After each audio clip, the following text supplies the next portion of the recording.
دنوں میں، رمضان کی گھڑیوں میں دعا کرتے ہیں، اور جناب جبریل امین اس کے لیے شب قدر کی رات دعا کرتے ہیں۔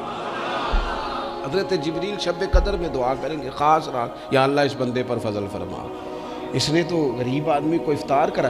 یہ ایک عبادت ہے، اس عبادت کا خیال کریں۔ پھر اعتکاف آئے گا، رمضان کے آخری 10 دنوں کا اعتکاف۔ اسلام میں رہبانیت نہیں ہے، لیکن کبھی کبھی سب سے کٹ کے اپنے رب کے ساتھ جڑ جانا، کچھ رات کی عبادتیں، کچھ تنہائی کے اذکار، کچھ درود و سلام کا ذوق، یہ ان ساری خوبصورتیوں میں سے ایک خوبصورتی اعتکاف بھی ہے۔ اللہ کے پیارے رسول علیہ الصلوۃ والسلام ہمیشہ اعتکاف کرتے، اور حضرت عطا بن رباح رضی اللہ تعالیٰ عنہ کیسی خوبصورت بات ارشاد فرماتے ہیں، فرماتے ہیں معتکف تو اس آدمی کی طرح ہے جیسے کسی بندے کو کسی کے ساتھ کوئی کام پڑ جائے نا، تو وہ جا کے اس کے دروازے پر بیٹھ جاتا ہے کہ جب تک میرا کام ہوگا نہیں میں جاؤں گا نہیں۔ فرماتے ہیں یہ اعتکاف والا بھی آ کے رب کریم کے گھر بیٹھ گیا ہے کہ جب تک تو معاف نہیں کرے گا میں جاؤں گا نہیں، جب تک تو بخشش نہیں کرے گا میں اس دروازے سے ہٹوں گا نہیں۔ حضرت ابن عباس رضی اللہ تعالیٰ عنہ نبی پاک علیہ السلام کے روضہ انور کی طرف اشارہ کر کے کہا کرتے تھے زیادہ دیر نہیں ہوئی، اشارہ کر کے کہتے تھے زیادہ دیر نہیں ہوئی، اس روضہ مبارک میں آرام فرما۔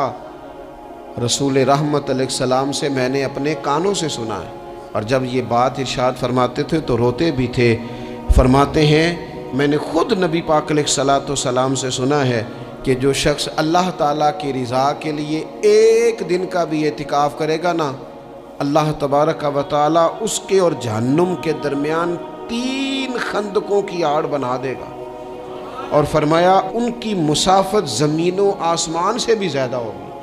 یہ 3 خندقیں اتنی بڑی جن کی چوڑائی زمین آسمان سے بھی زیادہ ہوگی، ایک دن اعتکاف کر لے تو اللہ اس بندے کو دوزخ سے اتنا دور فرما دے گا۔ بہت سارے لوگ ہیں جن کو بڑا ٹائم ملتا ہے چھٹیاں گزارنے کے لیے، کبھی کسی سیاحتی مقام پر، کبھی کسی سیاحتی مقام پر، خرچہ بھی مل جاتا ہے، کام بھی ہو جاتا ہے، سارے سلسلے ہی بن جاتے ہیں، بڑی بڑی جگہوں پہ لوگ جا کے ٹائم گزارتے ہیں۔ تو ایسا نہ ہو کہ 10 دن اللہ کے گھر میں بھی گزارے جائیں۔ علماء نے لکھا ہے کہ کوشش تو کریں ہر سال اعتکاف ہو، نہ ہو سکے تو چلو چند سالوں کے بعد ہو جائے، اور فرماتے ہیں کہ زندگی میں ایک دفعہ تو اس سنت کو ضرور ادا کرنا چاہیے۔ کوئی بندہ ایسا نہ ہو جو محروم رہ جائے، زندگی میں ایک بار صحیح پر اعتکاف کے ساتھ اپنے آپ کو وابستہ ضرور کرے۔ رمضان المبارک کے اندر آخری عشرہ شب قدر کی تلاش کا عشرہ ہے۔ اللہ کے پیارے رسول صلی اللہ تعالیٰ علیہ وسلم ان 10 دنوں میں خود بھی عبادت کرتے تھے اور گھر والوں کو بھی جگایا کرتے تھے، اور اپنے اہل خانہ کو تاکید فرماتے تھے کہ اٹھو اٹھو، آگے بڑھو، یہ آرام کرنے کے دن نہیں ہیں۔ ہمارے ہاں یہ ہوتا ہے کہ وہ جو آخری 10 دن زیادہ عبادت کے تھے، شب قدر کی تلاش کے تھے، وہ آخری 10 دن سارے بازار میں گزر جاتے ہیں، کپڑے سلوائے جا رہے ہیں، کپڑے خریدے جا رہے ہیں، جوتے خریدے جا رہے ہیں، واپس کیے جا رہے ہیں، دوبارہ لیے جا رہے ہیں، سفر ہو رہا ہے، آنا جانا ہو رہا ہے، عیدیاں بٹ رہی ہیں۔ تو یہ سارے کام جو آخری عشرے میں کرنے ہیں، جو زیادہ عبادت کے دن تھے، وہ سارے کام تو رمضان سے بھی پہلے کر لینے چاہیے۔ کپڑے رمضان سے پہلے خریدے جائیں، پہلے سلوا لیے جائیں، جوتے پہلے لے لیے جائیں، ضرورت کے کام پہلے کر لیے جائیں، جہاں آپ کو جو بانٹنا ہے وہ رمضان سے پہلے کریں۔ وہ مفت کی اپنے دل کو مطمئن کرنا کہ اب میرے پاس یہ بڑے میں خیر کا کام کرنے نکلا ہوا ہوں، میں عیدی بانٹنے جا رہا ہوں، یہ پہلے بانٹنے تھے۔ یہ عجیب بات ہے کہ جو زیادہ وقت مسجد میں گزارنے کا ٹائم تھا وہ سارا ہم نے ضائع کر دیا، وہ ادھر ادھر بازاروں کی نظر ہو گیا، میل ملاپ کی نظر ہو گیا۔ تو اگر چیزوں کو مرتب کیا جائے، میں تو دوستوں سے کہا کرتا ہوں، زکوٰۃ کا حساب، صدقات کا حساب، صدقات فطر کا حساب، جتنے بھی روٹین کے کام ہیں اس کو کوشش کریں رمضان شریف سے پہلے آپ ترتیب دیں، آپ ان چیزوں کو پہلے سے مرتب کریں تاکہ وہ بہترین ہو جائیں۔ ہم تو اس دین کے ماننے والے ہیں جہاں نیت کرو تو اجر شروع ہو جاتا ہے۔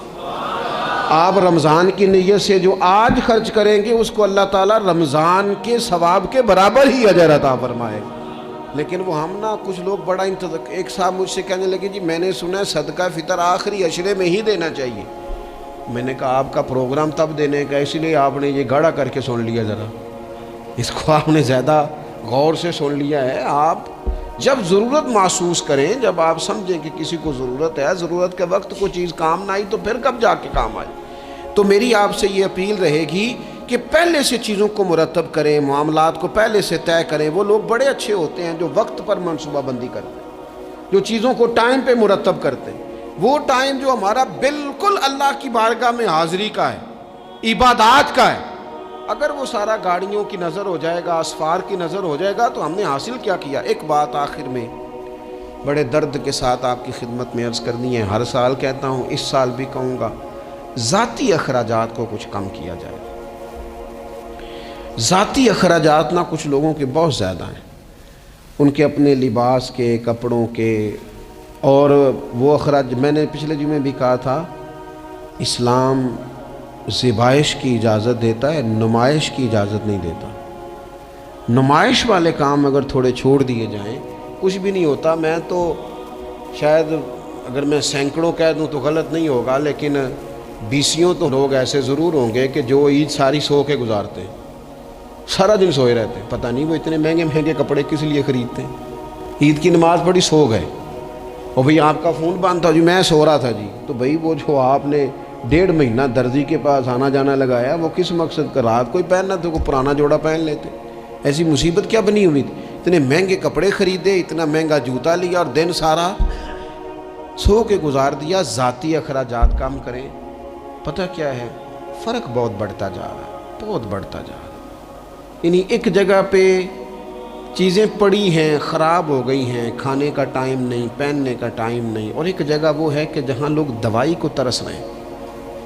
گندم امیر شہر کی ہوتی رہی خراب، اور بچی کسی غریب کی فاقوں سے مر گئی، اور کسی نے کہا تھا کہ غریب شہر تو فاقوں سے مر گیا، لیکن امیر شہر نے ہیرے سے خودکشی کر لی، اللہ معاف فرمائے۔ تو بہت ساری جگہوں پہ لوازمات زیادہ ہیں، اخراجات زیادہ ہیں، تکلفات زیادہ ہیں۔ اس رمضان میں مہنگائی کا جو زور ہے، حالات کی جو سنگینی ہے، اور تھوڑا پیچھے جائیں تو غریب علاقوں میں جس قسم پرسی کے ساتھ لوگ اپنا وقت بتا رہے ہیں، اگر صرف امیر لوگ اپنے کچھ ذاتی اخراجات کو کنٹرول کرنے میں کامیاب ہو جائیں تو بڑے سارے لوگ ایسے ہیں جن کے لیے وہ خوشیاں بانٹنے کا ذریعہ بنیں گے، اسباب۔ اور ویسے بھی زندگی سادہ کریں، آسان ہو جائے گی۔ زمین پر چلیں، آپ محسوس کریں گے کہ زندگی بہتر ہو گئی ہے، آسانی والی ہو گئی ہے۔ اللہ کی بارگاہ میں دعا کرتا ہوں، اللہ تعالی ہم سب کو سمجھ